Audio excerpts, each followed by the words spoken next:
నమస్తే, welcome to our channel. నేను మీ సిరి. జగన్ అనుకూల ఛానల్కి రేవంత్ రెడ్డి గారు చెక్ పెట్టబోతున్నారా? సో ఈ అంశాన్ని మనకి ఇంకా క్లుప్తంగా వివరించడానికి మనతో పాటు ఉన్నారు ప్రముఖ సీనియర్ జర్నలిస్ట్ జగదేవ్ గారు. నమస్కారం సార్. నమస్తే అండి. సార్, ఇప్పుడు వస్తున్న వార్తలు ఏంటంటే జగన్ అనుకూల ఛానల్కి తెలంగాణలో చెక్ పెట్టబోతున్నారని చెప్పేసి వార్తలు వస్తున్నాయి. సో ఇందులో ఎంతవరకు వాస్తవం ఉంది సార్? అంటే ప్రతిదానికి కూడా రెండు వెర్షన్స్ ఉంటాయి. మేబీ వాస్తవం అయి ఉండొచ్చు, లేదంటే మొన్న కుమార్ ఆంటీ గారి విషయంలో కూడా అయి ఉండొచ్చు. ఇప్పుడు కుమార్ ఆంటీ గారు ఏమన్నారు, నాకు ఇక్కడ ఏమి ఆస్తులు లేవు, ఏమి సంపాదించలేదు, కేవలం జగన్మోహన్ రెడ్డి ఇచ్చిన ఇల్లు ఉంది అనగానే ఆవిడ వెంటనే రేవంత్ రెడ్డి గారు ప్రభుత్వం వచ్చి ఆయన అక్కడి నుంచి తీయించేశారు, ఆవిడ రోడ్డును పడేశారు, రకరకాల వార్తలు చూసాం. సో ఇదొక వెర్షన్. ఇంకో వెర్షన్ ఏంటంటే జగన్మోహన్ రెడ్డి గారి అనుకూలమైన ఛానల్ అంటే ఎలా ఉందంటే ఒక్కొక్క ఛానల్ ఒక్కొక్క పార్టీకి ఒత్తాసు పలికేలాగా చూస్తున్నాం, చాలా జరుగుతున్నాయి. ఈ వీళ్ళు వీళ్ళు అనడం సర్వసాధారణం అయిపోయింది. ఎందుకంటే దాని జనరల్గా ఒకప్పుడు ఒక ఛానల్ ఉండేది, ఏ పార్టీకి కొమ్ము కాయని ఛానల్ అని ఉండేది. అది ఇప్పుడు లేదు, క్లోజ్ చేశారు.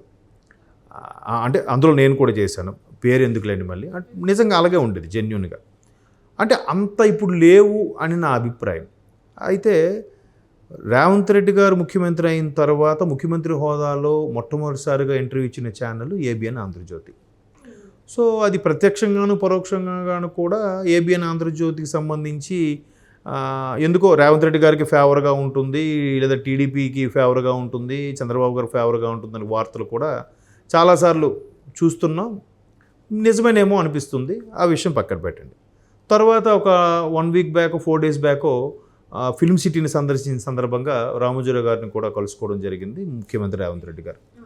బై డిఫాల్ట్గా అది కూడా టీడీపీకి ఫేవర్ కాబట్టి రేవంత్ రెడ్డి ఒకప్పుడు టీడీపీలో ఉన్న వ్యక్తే కాబట్టి అందుకే కలిశారు అన్నట్టు కూడా ఉంది. అంటే ముఖ్యమంత్రి హోదాలో కలవడం వేరు, మామూలుగా కలవడం వేరు. ముఖ్యమంత్రిగా కలిస్తే రకరకాల వ్యాపకాలు, రకరకాల వివరాలు, రకరకాల సంక్షేమ పథకాలకి సంతకాలు ఇట్లా ఏవైనా అవ్వచ్చు కదా. ఇట్లా ఇన్ని రకాలుగా కలిసే అవకాశం ఉన్నప్పుడు maybe there is a chance. కానీ ముఖ్యమంత్రి హోదాలో కలిసినప్పుడు ఏముంటుందంటే ఖచ్చితంగా ఏదో ప్రజల సంక్షేమం కొరకో రాష్ట్ర ప్రయోజనాల కొరకో ఏదో ఉంటుంది, అంతర్లీనంగా ఏదో ఉంటుంది, మనకు బయటికి రాదు అది. సో అదే అయింది. ఇప్పుడు తాజాగా ఎన్టీవీ చైర్మన్ నరేంద్ర చౌదరి గారిని కలవడం జరిగింది. మనం ఇంతకుముందే ఒక 2 hours బ్యాక్ వార్తలు కూడా చూసాం. ఆయన ఇంటికి వెళ్ళి కూడా కలిశారంట. ముఖ్యమంత్రికి వచ్చి అందరూ కలుస్తారు, బట్ ముఖ్యమంత్రి గారు ఆయన ఇంటికి వెళ్ళి కలిశారు అని అంటే ఖచ్చితంగా మనం హెడ్లైన్స్లో రాసుకోవాల్సిన అంశమే, మనం చర్చించుకోవాల్సిన అంశమే. అయితే నరేంద్ర చౌదరి గారు పర్టికులర్గా ఒక పార్టీకి కొమ్ము కాస్తున్నారు అంటే నథింగ్ బట్ ఓపెన్ సీక్రెటే. జగన్మోహన్ రెడ్డి గారికి ఫేవర్గా ఉన్న ఛానల్ అని కూడా కొన్ని వార్తలు అంటే బయట ట్రోలింగ్స్లో కానీ షార్ట్స్లో కానీ చూస్తుంటాం. బట్ ఇక్కడ ఇంకొక పెద్ద గమనించింది ఏంటంటే నరేంద్ర చౌదరి గారు ఒక సామాజిక వర్గము, జగన్మోహన్ రెడ్డి గారు ఒక సామాజిక వర్గం, మళ్ళీ ఆ రెండుకి పొత్తలు కుదరడం కూడా ఒక ఆశ్చర్యకరమైన విషయమే. మొత్తానికి కలిసాయి, ఫేవర్గా ఉన్నాయని కూడా చూస్తున్నాం. ఎందుకంటే ఎన్టీవీ కూడా రేటింగుల్లో నెంబర్ 1 ఛానల్గా రూపాంతరం చెందిందని కూడా NTV ads number 1 channel Telugu అని కూడా వేసుకుంటున్నారు, బాగానే ఉంది. అయితే ఇప్పుడు ఇదంతా జరిగిపోయాక ఇంకా ఫేవర్గా ఏవి లేవు, ఆ పర్టికులర్ ఇంకో ఛానల్ ఉంది, దానికి 150 ఎకరాలు గత ప్రభుత్వం కేటాయించింది, దానికి ఇప్పుడు చెక్ పెట్టే వ్యవహారంలో ముఖ్యమంత్రి రేవంత్ రెడ్డి గారు చెక్ పెట్టబోతున్నారు, నెక్స్ట్ స్టెప్ అదే తీసుకోబోతున్నారు అని కూడా కొన్ని వార్తలు ఉన్నాయి. అంటే ఈ నరేంద్ర చౌదరి గారిని కలిసిన తర్వాత వచ్చి తెర మీదకి వచ్చిన ఈ టాపిక్ ఇది. అంటే అది కూడా రేటింగుల్లో టాప్ 5లో ఉండే ఛానలే. అంటే ఛానల్ పేరు అనవసరం, అంటే మళ్ళీ మీకేం చెప్పకుండా మీరెందుకు ఇట్లా చేశారని కూడా మాట్లాడచ్చు. అది టాప్ 5 రేటింగ్లో ఉండే ఛానలే. ఆ ఛానల్కి 150 ఎకరాలు ఇచ్చేసినప్పుడు అది ఫేవర్గా ఈయనకి లేనప్పుడు ఖచ్చితంగా ఈయన ముఖ్యమంత్రి హోదాలో ఉన్నప్పుడు ఇవాళ రేపు అలాగే ఉంటుంది కదా ప్రభుత్వం, ఎవరికి ఫేవర్. బట్ రేవంత్ రెడ్డి గారి స్ట్రాటజీ అలా ఉండట్లేదు. మీరు గమనిస్తే ప్రతిదీ కలుపుకుపోవాలని చూస్తున్నాడు ఆయన. ప్రతిదీ కూడా మంచిగా ఆలింగనం చేసుకుంటూ తన వైపు తిప్పుకునే ప్రయత్నం చేస్తున్నాడు. పీసీసీ చీఫ్గా ఉన్నప్పుడే మహామహుల్ని కూడా లైన్లో పెట్టి వాళ్ళకి ఏదో బుజ్జగించి, లేదా మీ నెక్స్ట్ జనరేషన్ వాళ్ళకి అవకాశం ఇస్తాము, మీరు వెనకుని నడిపించండి అని చెప్పి ఏదో ఒకటి చేసి అన్నిట్లో తానే ఒకటి నడిపించి మొత్తానికి ప్రభుత్వాన్ని తీసుకొచ్చి గవర్నమెంట్ ఫామ్ చేసిన రేవంత్ రెడ్డి గారు ముఖ్యమంత్రి అయిన తర్వాత ఇంకొంచెం ఎక్కువ చేయరా? ఖచ్చితంగా చేస్తాడు. అది కూడా ఎలా చేస్తున్నారు? చాలా చాకచక్యంగా, సామరస్యంగా ఎక్కడ ఎవరిని ఎలా చెక్ పెట్టాలో ఎలా తీసుకురావాలో ఏదైనా ప్రేమతో సాధించలేదంటూ ఏమీ లేదు కదా. అట్లాగా ఇప్పుడు ఇక్కడ మనం అర్థం చేసుకోవాల్సింది ఏంటంటే నరేంద్ర చౌదరి గారికి రేవంత్ రెడ్డి గారికి కూడా గతంలో కొన్ని విభేదాలు ఉన్నాయని కూడా మీడియాలో ఉన్న వ్యక్తిగా నాకు కొంత ఐడియా ఉంది. సో ఆ విభేదాలు కూడా తారాస్థాయికి కూడా వెళ్ళాయి ఒకనొక సందర్భంలో. అంటే ఏముంది ఇప్పుడు ఎలా ఉంటుందంటే టీ కప్పులో తుఫాను అంటారు చూసారా, అట్లాగా పెద్ద పెద్ద వాళ్ళ వ్యవహారాలు ఎలాగ ఉంటాయి, పైగా రాజకీయ నేపథ్యం ఉన్న వ్యవహారాలు ఎలాగ ఉంటాయి. ఒకప్పుడు అలాగ ఉంటాయి, మళ్ళీ కలుస్తారు, మళ్ళీ ఇది అవుతారు. ఏది ఇప్పుడు ఎలాగో దారి తీస్తుందో చెప్పలేం. బట్ అన్ని కలయికలు కూడా ఒక మంచికే అనుకోవాలి. సో నరేంద్ర చౌదరి గారు ఇంటికి వెళ్ళి కలవడం అనేది మాత్రం ఖచ్చితంగా ఒక ముఖ్యమంత్రి హోదాలో ఆయన అంటే ఎటువంటి వ్యక్తినైనా దగ్గరికి చేరదీసుకొని తనలో కలుపుకుపోయి కలిసి పనిచేసే మనస్తత్వం ఉన్న వ్యక్తి రేవంత్ రెడ్డి గారు.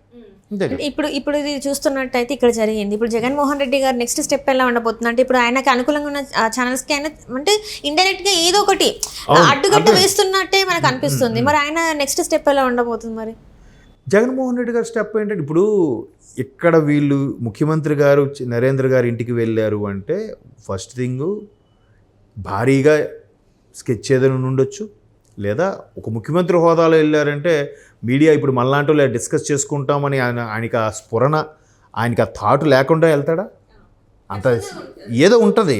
ఒకవేళ వెళ్ళినా రేపు మళ్ళీ దానికి ఎక్స్ప్లెనేషన్ కూడా ఇస్తాడు. ఆయన చూస్తూ ఉండండి, ప్రతిదానికి కూడా ఆయన ఎక్స్ప్లెనేషన్ ఇస్తున్నాడు. ముఖ్యమంత్రిని నోటుకు వచ్చినట్టు తిట్టినప్పుడు కూడా ఎక్స్ప్లెనేషన్ ఇచ్చాడు. ముఖ్యమంత్రిని ఇలాగ దియ్యబట్టినప్పుడు కూడా ప్రతిదానికి ఆయన ఎక్స్ప్లెనేషన్ ఇస్తున్నాడు. మీరు గతంలో ఇలా చేశారు, దానికి నేను ఇలా చేశాను, దానికి ఇలా చేయబోతున్నాను అని ప్రతిదీ క్లారిటీ ఇస్తున్నాడు. అక్కడ జరిగిన 2 రోజుల తర్వాత ఖచ్చితంగా ఏదో ఒక ప్రెస్ మీట్లోనూ ఏదో సభలోనూ ఖచ్చితంగా మాట్లాడుతున్నాడు. దానికి ఒక ఎక్స్ప్లెనేషన్ కూడా ఇస్తున్నాడు ఆయన. ఎప్పటికప్పుడు ప్రజలకి నిబద్ధతగా ఉండాలి, ప్రజలకు నేను జవాబుదారీగా ఉండాలనే ఫీలింగ్లో మాట్లాడుతున్నాడు ఆయన. చూసారా, నేనేదో ముసుగులో గుద్దులాట్లాగా నా లోపాయకారంగా నా స్వార్థం కోసం చేయట్లేదు అన్నట్టుగానే ప్రతిదానికి కూడా సభలో ఒక క్లారిటీ ఇచ్చేస్తున్నాడు ఆయన.